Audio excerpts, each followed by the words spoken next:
Pour ces premiers jours de débat en commission, plusieurs départements ministériels se sont relayés devant les conseillers nationaux pour justifier le niveau d'exécution du budget sectoriel de 2024 et défendre celui alloué en 2025. À la commission réconciliation, par exemple, le ministère de la Communication et de l'Information était venu exposer les priorités et les défis avant de plaider pour une augmentation substantielle du budget sectoriel pour l'année 2025. Nous sommes venus pour faire une plaidoirie concernant notre budget qui a été diminué de façon drastique. Donc nous avons estimé que le CNT doit nous accompagner pour voir comment rehausser le budget. Vous connaissez le département de l'information et de la communication, un département transversal qui a besoin de plus d'appui. Vous savez, déjà, on a commencé à améliorer les sites de diffusion, à renforcer les capacités également des radios rurales, également la télé et la radio, parce qu'il faut améliorer non seulement le contenu, améliorer les programmes de nos différents médias de service public, mais également permettre aux populations de mieux comprendre, de mieux entendre ce qui se passe dans le pays, surtout actuellement avec Simandou 2040, les grands projets qui sont annoncés dans le pays. Donc il est nécessaire que les populations soient suffisamment informées. À la commission loi, l'équipe conduite par Kairaba Kaba a défendu le budget sectoriel exercice 2025 dont les priorités porteront sur la poursuite de la construction du centre pénitentiaire de Yorokogia dans Dubrika.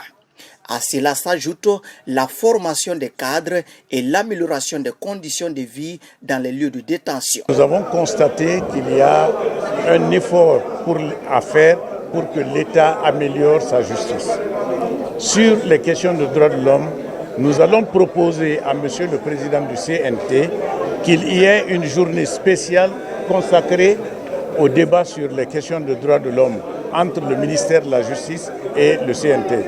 Avec un budget sectoriel légèrement revu à la hausse, le département de l'énergie promet de qualifier davantage le secteur par l'amélioration de la desserte en eau potable et en courant électrique. Nous avons vu qu'au niveau du ministère du Budget, ils ont fourni suffisamment d'efforts, mais il reste encore à en fournir parce qu'en ce qui concerne les transferts de crédits liés à l'énergie qui reste extrêmement subventionné, mais aussi le secteur de l'eau qui n'a pas connu beaucoup de financement ces dernières années. Donc on est venu plaider afin que ces deux secteurs qui constituent aujourd'hui le socle de notre vivre ensemble. L'eau, c'est la vie. L'énergie, c'est l'économie transformée. À la Commission Affaires économiques et développement durable, le ministère des Transports a été reçu.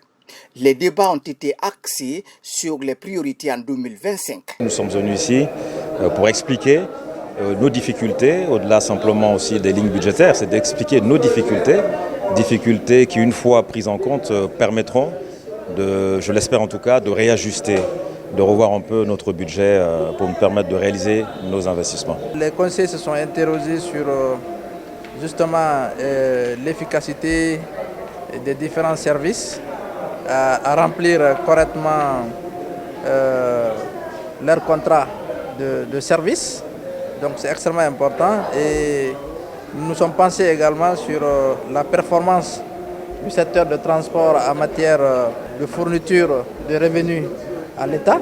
De même, à la Commission Affaires étrangères, la rencontre avec les cadres du ministère des Affaires étrangères a porté sur le niveau d'exécution du budget 2024 et les priorités en 2025. Il a été question ici de vraiment démontrer comment le budget de 2024 que nous avons reçu a été, si vous voulez, exécuté, dépensé. Nous avons eu plusieurs poches de dépenses, à savoir l'acquisition de nouvelles chancelleries, parce que c'est une préoccupation majeure de notre chef de l'État quant à l'image de notre pays à l'étranger. L'amélioration justement des conditions de vie de nos représentants dans les différents pays. C'est très bien de voter le budget pour l'année 2025, mais encore faudrait-il avoir des éléments d'information sur la manière dont le budget de l'année 2024 a été exécuté, a été mis en œuvre. Donc pour nous, c'était très important de les entendre là-dessus. À la commission éducation également, les cadres du département de la culture et du patrimoine historique ont échangé sur les priorités en 2025 et les perspectives en matière de développement du patrimoine culturel du pays. Notre budget a été rehaussé de 16% par rapport à la loi des finances rectificatives de 2024, ce qui est une excellente nouvelle pour nous. L'année 2025 démarre avec le grand projet Simandou 2040, où il se trouve que la culture occupe le deuxième palier. Donc c'est une priorité gouvernementale. Donc c'est pour cette raison que nous avons bien voulu écouter le département de la culture sur leurs perspectives en matière de développement de notre patrimoine culturel.